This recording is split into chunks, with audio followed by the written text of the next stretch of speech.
做空投最常用的交流工具是什么？辛巴来告诉你们。首先就是这款 Discord， 它是一款国外专门为社群设计的通讯 APP。它最早是以游戏语音服务起家，后来逐渐成为一款集实时通讯、语音、文字、视频、直播、小组功能、组群区分、机器人协助系统的强大通讯工具。由于其异常强大的功能特性，现在被广泛适用于各种线上团体，比如学习小组、兴趣俱乐部以及各种区块链项目中。鸽子是什么？鸽子是一家美国社交网络及微博客服务的网站，类似于中国的微博。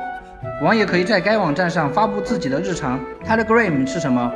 中文名叫电报，也是项目方最常用的聊天软件，撸空投必备的工具。觉得辛巴讲的对你有帮助的，可以给我点个赞。